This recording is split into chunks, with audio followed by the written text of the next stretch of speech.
Hey, so I promised that we'd be back together again at some point this week, and here we are. It is Thursday, December 19th, 2024. Yes, I had to double check the date just to be sure I got it right.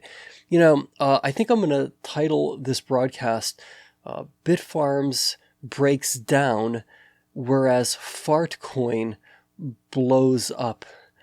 I am baffled by the fact that Bitfarms can have a market capitalization of about $800 million as of right now, based on a share price of around $1.70 a share, whereas something called Fartcoin can have a market capitalization of $1 billion. Maybe Bitfarms is in the wrong business. Maybe Bitfarms has to be in the fart-making business, or something to that effect, instead of being in the Bitcoin mining business. It's very interesting, isn't it, how our world values certain things to one degree or another, and it's never lost upon me how utterly baffling and arguably irrational markets can be. Yet we're told so often, right, that, hey, these are efficient markets. These are very efficient markets, Stephen, okay? Thou shalt not question the efficiency of the markets. Yeah, hey, I hear you. I'm with you. Listen, I have nothing but positive thoughts for Fartcoin. I think it's awesome, whatever. I would hope that by the next time we're able to reunite, that not only will Bitfarms be substantially higher in price than $1.70 a share, but that hopefully it will have a much higher market capitalization as compared to something like Fartcoin. I don't get it. I just don't get it. I know that there are a number of individuals who have reached out with questions about, hey, what do you think's really going on here? Why specifically is Bitfarms trading the way that it's trading when Bitcoin has been doing so incredibly well? What's really kind of going on here? And some have even said, hey, is this because the company is just selling shares left and right, diluting shareholders even further in an effort to raise capital to fund operations? So I have not been following the day-to-day machinations of, Bitfarms and their news releases. I have done quite a bit of due diligence as to the company generally, to the point of course, as is the case with me, right? I like to look up their facilities using satellite data and just check things out and, things like that, right? But in terms of, hey, do I think that they're doing a bunch of stock selling? Here's the thing. If you look at other companies in the publicly traded Bitcoin mining ecosystem, I see a lot of stocks trading down. Just the other day, I saw CleanSpark at nearly, I think it was like $11 and change. Don't know what they did today, but my point is, hey, they were at around 11, like 2 months ago or so, it seems, right? Remember, they shot up from like 8 to about 11, then they kind of went all the way up to 17, 18. And hey, I think anybody who's rational would think, with Bitcoin surging ahead, with CleanSpark, as is the case with Bitfarms, having like a very efficient operation, hey, you'd expect these stocks to really be running, right? This is the environment in which you would really, really expect that these stocks would run. So the fact that you have a CleanSpark and a number of other entities within the publicly traded Bitcoin mining ecosystem all trading down leads me to think that, sure, anything's possible. Hey, it's possible Bitfarms is selling a bunch of stock, but I think this has more to do with something beyond that. I don't think every single company in the publicly traded Bitcoin mining ecosystem is selling a bunch of stock, right? And we do see some names that are really legitimately doing quite well. My intuitive sense is that, as I've alluded to before, there are a lot of options these days as it relates to gaining exposure to Bitcoin, right? To the price of Bitcoin.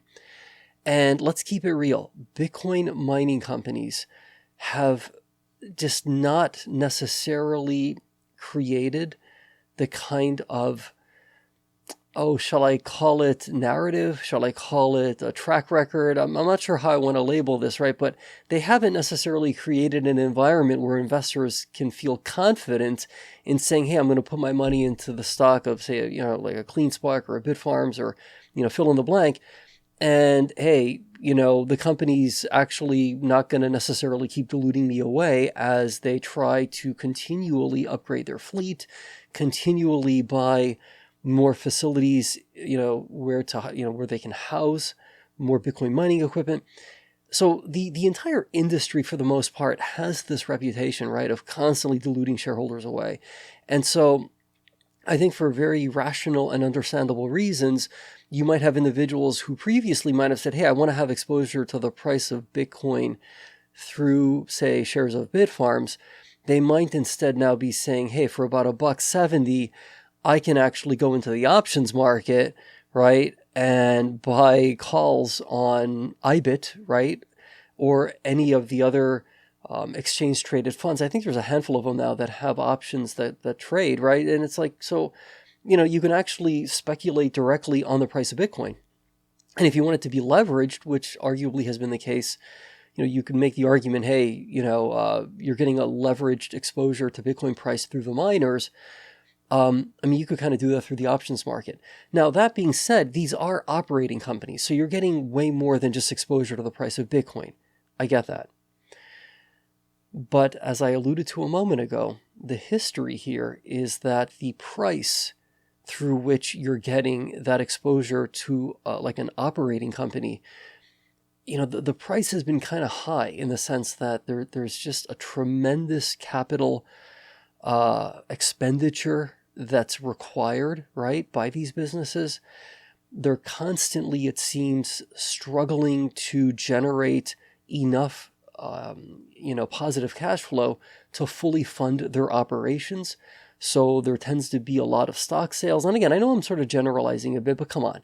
If you've been around the block with these Bitcoin miners for any length of time, you know what I'm saying is like absolutely true, okay? And I know that can kind of, it could feel a little bit weird to talk that way because I think many of us care very deeply about some of these companies. I mean, I certainly cared for and continue to care for Stronghold Digital Mining and the assets that Bitfarms is acquiring as a result of its acquisition of Stronghold.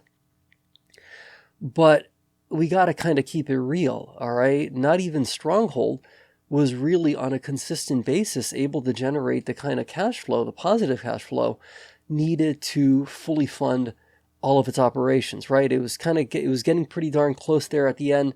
But again, this is a tough business.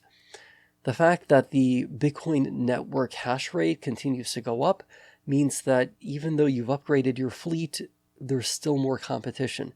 So hash prices, as of yet, have not really, gone up dramatically. I'm not sure I have a really good or satisfying answer. I think at a bare minimum, as I've alluded to before, in the case of Bitfarms at least, we need to get full execution, right? We need to make sure that if we're putting out an announcement that says, hey, we're going to reach a certain amount of exahash, of operational exahash, hey, that the company's going to go ahead and do that, right? Because otherwise, remember, if the thinking is, hey, I'm buying shares of Bitfarms not just for leveraged exposure to the price of Bitcoin, but also because I want exposure to an operating company, well, then it's also important that the operational side of that company actually operate and that we can see evidence that milestones are being achieved and that operations are going according to plan. And from what I can tell, that's the case. It's just doing so at a pace that was a little bit different, or that is a little bit different than I think the market was counting on, right? I think you got to be patient. I think you got to get through the end of this year. There could be a lot of tax loss selling that kind of starts weighing on a lot of these stocks. Somebody who may have gotten in said, you know what, I could use the tax loss.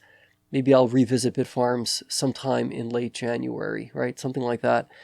I think you really got to ultimately decide, hey, do I feel comfortable going along for the ride in a vehicle such as a Bitfarms, a CleanSpark, a Mara, a Riot, etc., right?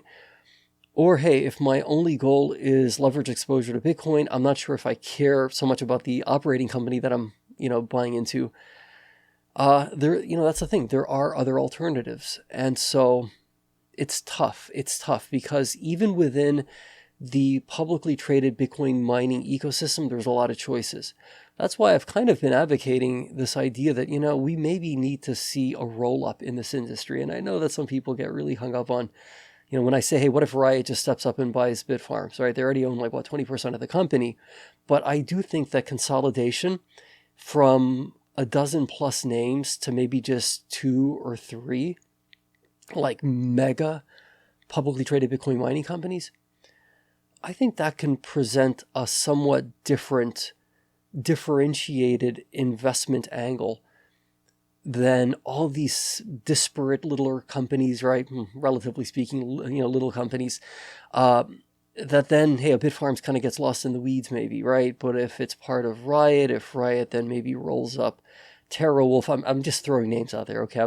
I've literally not studied this in depth, but I'm just pointing out, if you had a major consolidation, right, where Riot suddenly becomes, the nameplate facility of sorts, or the nameplate company, right, for then maybe 3 to maybe 4 other publicly traded Bitcoin mining companies, maybe Mara chooses to consolidate other parts of the industry, maybe CleanSpark embarks upon an acquisition spree, right, to really kind of roll this industry up so that you've got just a very, very small handful of names that then really are operating at mega scale. Maybe then you might have a slightly different perception by the market, maybe. But again, I talk about Newmont, which is a gold mining company, which nobody wants to hear about. I get that. But here's a company that's actually buying back stock, and here's a company that's making money like hand over fist. I don't mean just free cash flow, but actual earnings.